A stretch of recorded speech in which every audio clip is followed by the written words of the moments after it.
If you have your Bible, go ahead and open up to Psalm 107.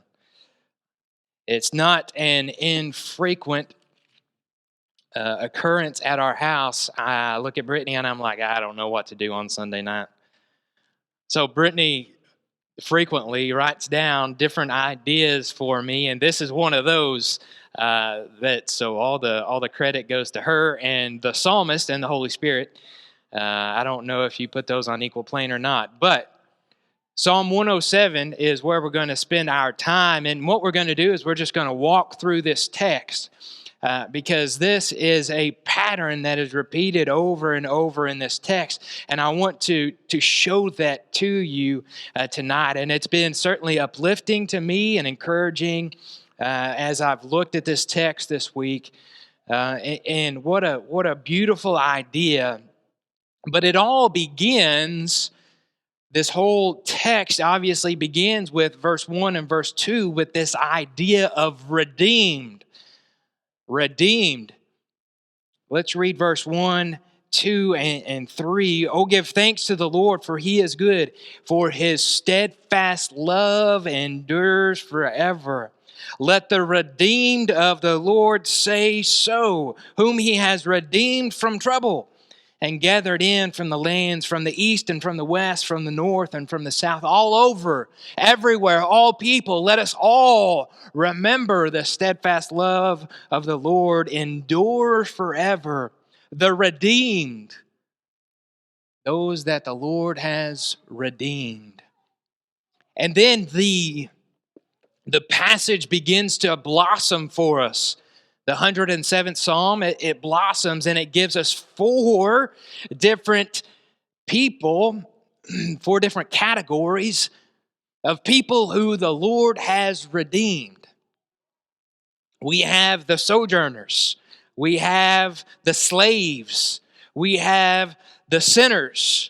And we've got the sailors, and we'll look at each one of those as the text continues to unfold for us. But it is this idea of redemption. The Lord has redeemed the sojourners. The Lord has redeemed the slaves. The Lord has redeemed the sinners and the sailors. The redemption of God. God has redeemed, bought them back. He has paid the price. He has given the bounty so that they can be His, so that they can be called and have a relationship with Him, be called His children. Let's begin and let's read 4 through 9. And here we have the sojourner. The sojourner the Lord has redeemed. And we have in each of these verses, we've got the who, okay? This is who the Lord has redeemed. Some wandered in desert wastes, finding no way to a city to dwell in, hungry and thirsty. This is the sojourner. Their soul fainted within them. The sojourner. Then they cried to the Lord in their trouble, and He delivered them from their distress. He led them by a straight way till they reached a city to dwell in. Let them thank the Lord for His steadfast love, for His wondrous works to the children of man. For He satisfies the longing, and the hungry soul He fills with good things. What a beautiful passage. What an incredible idea that God has who? Those who are sojourning. God has redeemed those who are crying, those who are in desert wastes, those who are hungry and thirsty, those who it seems as if they are about to pass out, the sojourners. What have they done? That's the who. What have they done? They have cried out. Each of these instances, you're going to see the cry out to God. Then, as their soul was fainting within them, as they were hungry and as they were thirsty, as they were looking for a place to dwell, then they cried out to the Lord in their trouble, and He delivered them from their distress. The cry. They cried out to God, and God delivered them from their distress. Then we have the action, the action of God, and the action of God produces a reaction. But notice what God has done. He hears their cry. These people are wandering in these sojourning desert places. They cry out to God, and look at the action, what God has done. He led them by a straight way, verse 7, till they reached a city to dwell in. He, in verse 9, for he satisfies the longing soul, and the hungry soul he fills with good things. The action of God. God hears their cry. I don't know about you, but that gives me a lot of comfort. To know that when I cry out to God, that God is going to listen to me. And if you think about 7 billion people in the world, that God can hear you. How? How? How can God hear us? How can God hear me? But God does. When he cries out, look at what God has done. He has made them a straight way. They're wandering around in the desert, and God has given them a straight path to a city to dwell in. He satisfies as they're wandering around, sojourning. He satisfies their hunger and thirst with good things. Now, with each of these, we have an echo.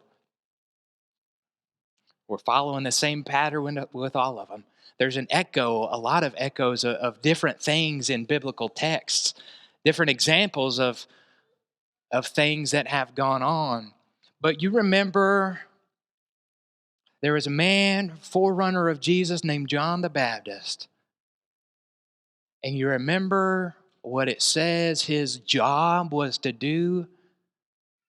It was to make straight the path for the Lord. Very quickly, turn with me to Isaiah. And we studied this, if you remember, in our Wednesday evening Bible class not too long ago. But Isaiah chapter 40 and verse 3, a prophecy about what John the Baptist was going to do. It says, a voice cries in the wilderness, prepare the way of the Lord, make straight in the desert a highway for our God. Every valley shall be lifted up, and every mountain and hill shall be made low. The uneven ground shall become level, and the rough places a plain. Make straight. That's what God has done for us. God has made straight our path, those who are sojourning. God has brought down the mountains. God has lifted up the valleys. God has made an easy path to that city. Listen to me, to that city to dwell in. How beautiful. But we have this echo, right? This echo of these sojourners, these people that are wandering in desert places. Doesn't that remind you of anybody? Of people in Old Testament history who are wandering in desert places?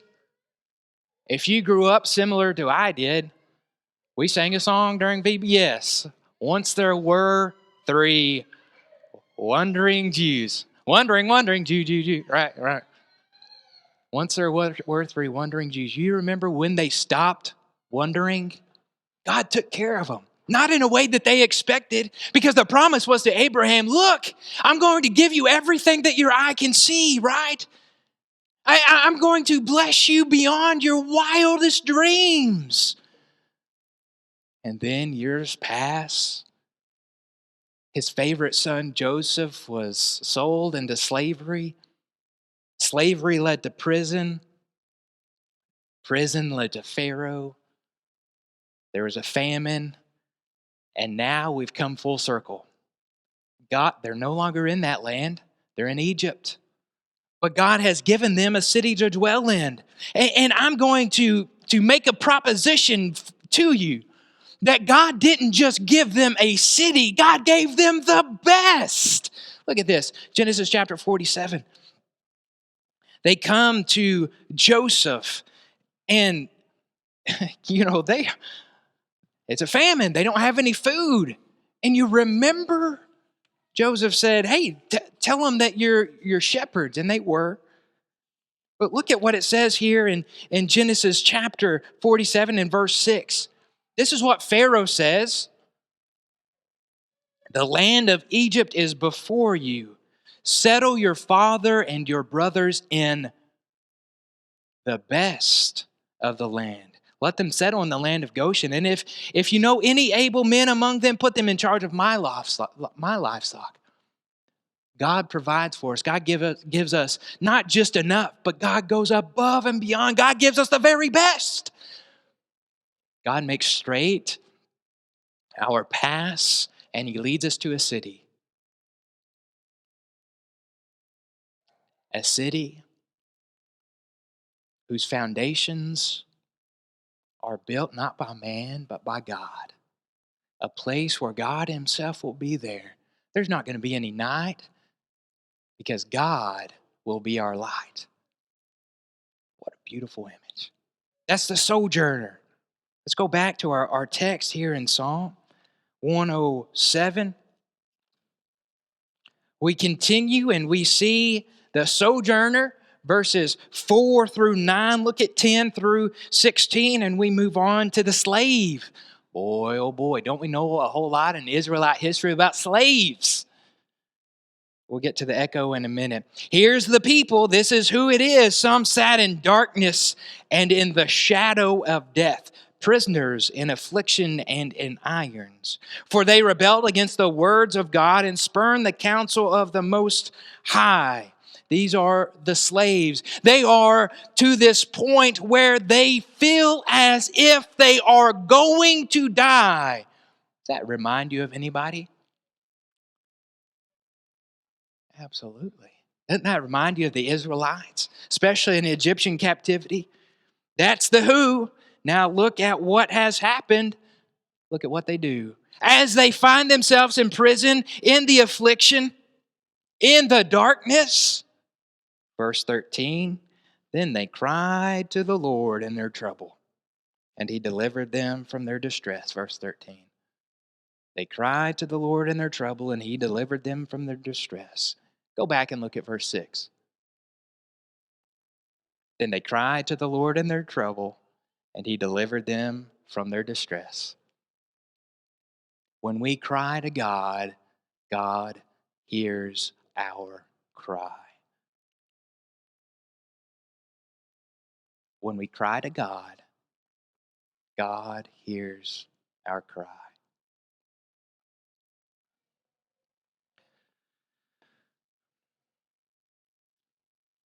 The other day, there's 700 kids running around this place? Something like that. It feels like 1,000,000 when all the little boys get together. But the other day, a little child over here got hurt, and they started to cry. And all the moms, immediately, their reaction is, that's not mine. Right? And then one mother begins running after their child. You know why? Because a parent knows their children's cry. The Lord hears us when we cry. When we cry out to God, He hears us. He hears us cry to Him. The slave here. God hears their cry. Look at what He has done. Look at His action. So He bowed their hearts.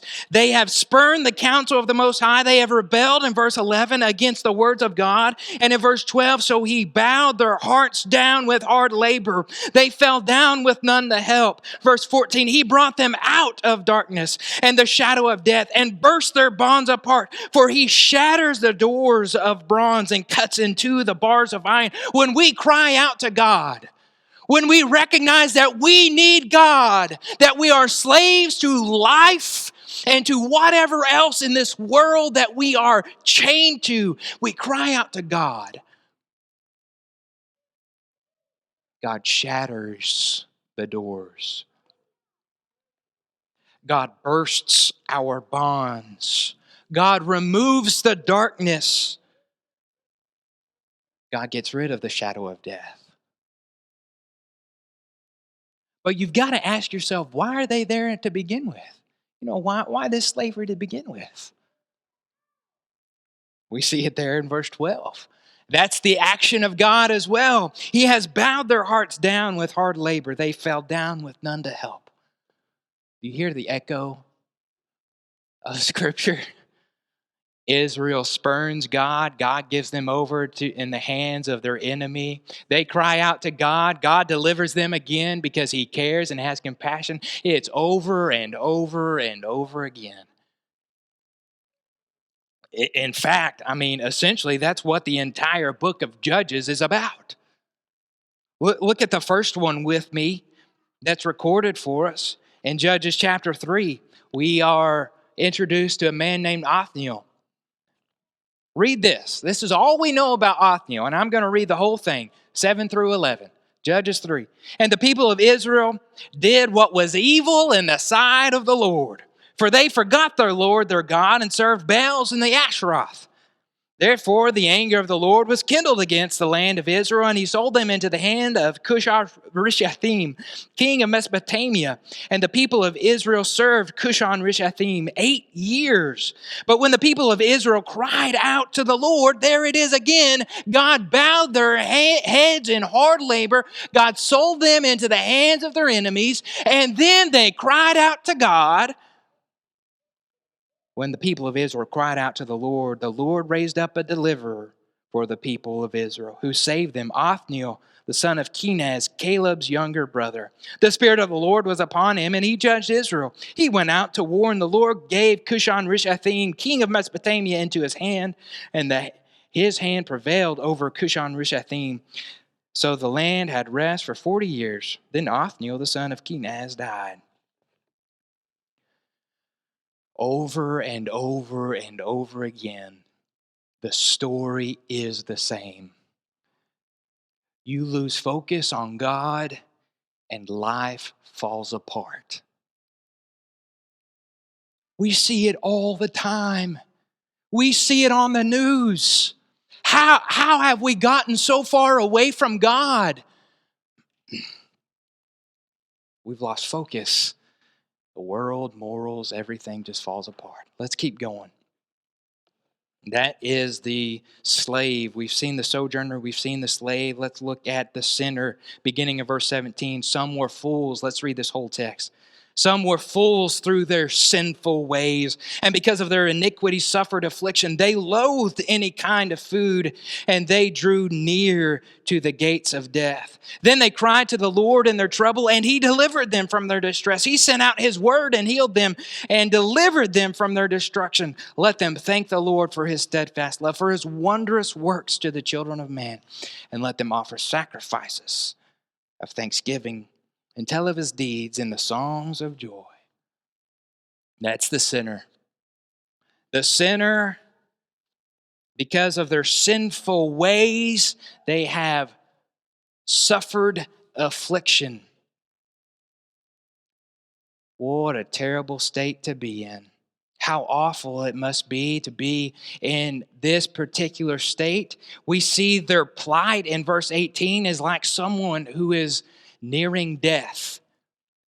Someone who is so sick. It says that they loathed any kind of food. They drew near to the gates of death. Have you ever been that sick? Maybe sick to your stomach and you just can't eat, right? And you force yourself to eat something because you know if you don't, it's going to get even worse. That's how it is. It's sin sickness. And then they're in that state, and look at what they do in verse 19 again. Then they cried to the Lord in their trouble, and he delivered them from their distress. Go back to verse 13. Then they cried to the Lord in their trouble, and he delivered them from their distress. Go back to verse 6. Then they cried to the Lord in their trouble, and he delivered them from their distress. You see a pattern. The sinner here, they cry out to God. They recognize their sin. They cry out to God, and God has delivered them from their distress. Look at the action of God here. He sent out his word and healed them and delivered them from their destruction. He sent out his word. How does God save us from our sin? He sent out his word. I hear an echo, don't you?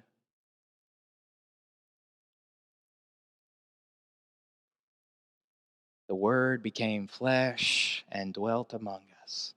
And we have seen the glory of the only Son from the Father. The Word was in the beginning. The Word was with God, and the Word was God. Jesus Christ, the Word, God sent out his Word and healed them.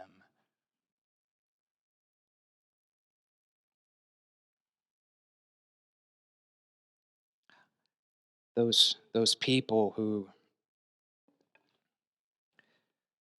are in this state,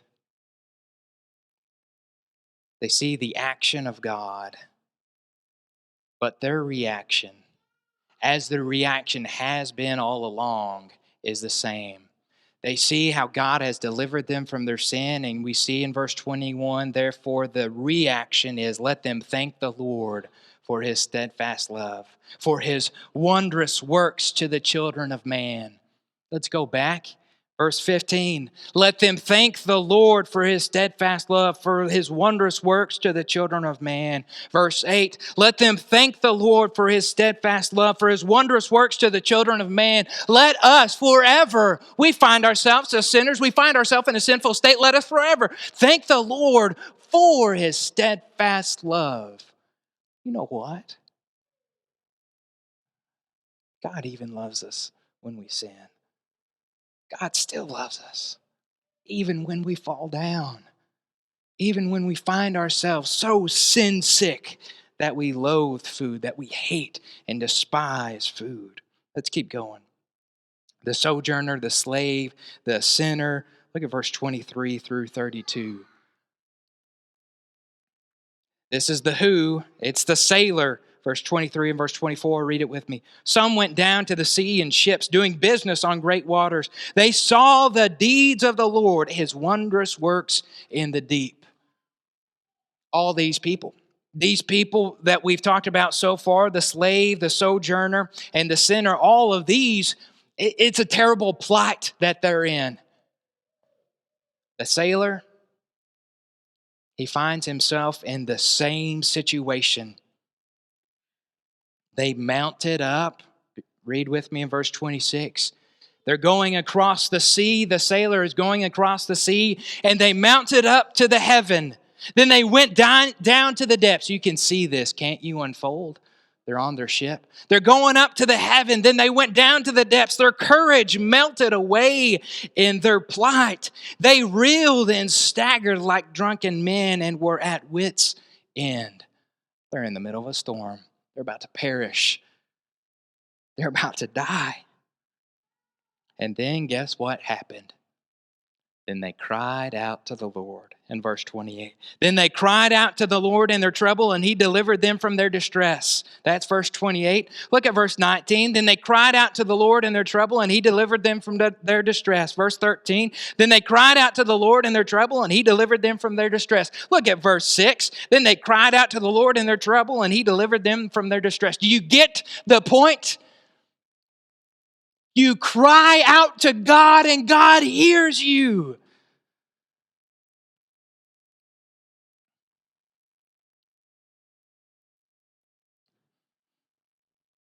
Yesterday, we've got, it's more or less a little thicket, all right, a little patch of woods. Amos was down there being a boy, all right, and he decided that it was going to be a good idea, even after Grandma just told him, it was going to be a good idea to catch a bumblebee. So that's what he decided he was going to do. He caught the bee. I don't know how he caught the bee. He caught the bee, and you know what? That bee stung him.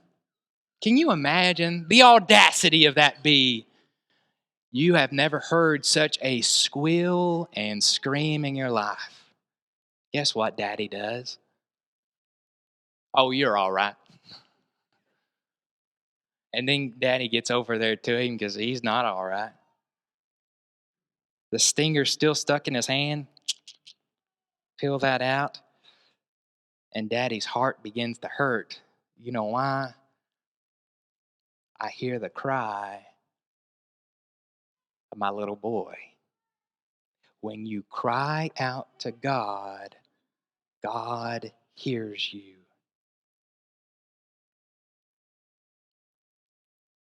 The sailors, they cry out to God and God hears them. Do you hear the echo though? Very quickly, look at Jonah, right? Isn't that a story of about what is going to happen in the future? Jonah hasn't happened yet, but we're familiar.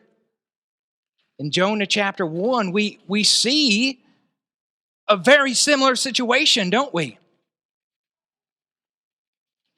We see the sailors, they think that they are about to perish. And guess where Jonah is? He's asleep. And in verse 4, they feel as if they're going to perish. They go down to Jonah. Do you not care that we are going to perish? These are professional sailors. They begin throwing everything overboard. Where is God? Then Jonah says, it's because of me. My God has caused this. They throw Jonah overboard. God heard their cry. Look at the action. For he commanded and raised up the stormy wind.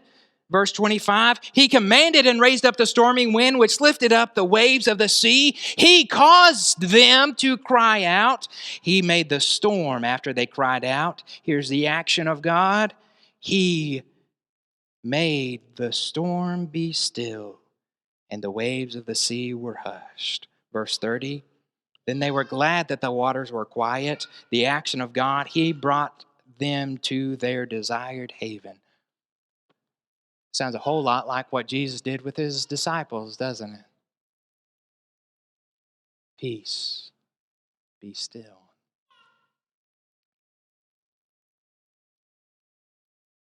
The action of God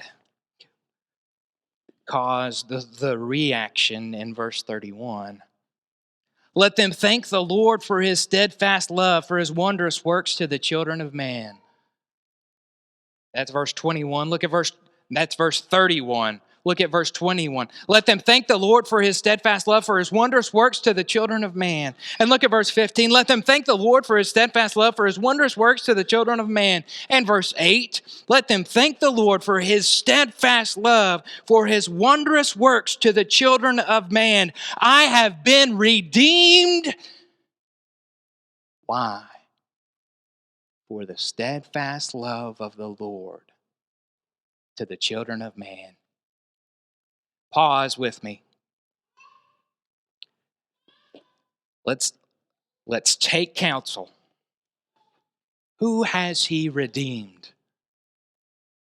Who has he redeemed? Who are we talking about? Who has experienced the steadfast love of the Lord in this passage? It's the sojourner, right? It's those whose plight, they are near death, and then they cry out to God. And they experience the steadfast love of the Lord. Who has God redeemed? Isn't it the slave who is at the bottom of the economic totem pole, who has nothing, who is bowed down in hard labor, who has experienced the steadfast love of the Lord? Who has the Lord redeemed? The sojourner, the slave. Who has the Lord redeemed? The sinner. The one who is so sin sick, they loathe food. Who has experienced the steadfast love of the Lord? The sailor. The one who is perishing. Lord, do you not care that we are about to die? That's who God has redeemed. That's who has experienced the steadfast love of the Lord. Let me step aside real quick. We're here, and most of you have a great relationship with God. What a blessing to know and to experience the steadfast love of the Lord. to know and to be confident that we have been redeemed. But if we keep our redemption to ourselves, we're falling way short. Or if we for 1 minute think that God has redeemed us because we have not been in the storm, or we have not been the sinner, or the sojourner, or the slave, shame on me. Because often I find myself the sailor going up and down. I need someone to save me. I find myself the sojourner wandering around in deserts, needing someone to deliver me. I find myself the sinner begging for forgiveness. But I've got good news. Read it with me. Verse 1, 2, and 3. Oh, give thanks to the Lord, for he is good. For his steadfast love endures forever. Let the redeemed of the Lord say so, whom he has redeemed from trouble and gathered in from the lands, from the east and from the west, from the north and from the south. All of us, let the redeemed say so. The steadfast love of the Lord endures forever. Have you been redeemed? Are you walking in the path that you need to be? If you're not, if you're subject to the invitation, I want to invite you to come as we stand and sing.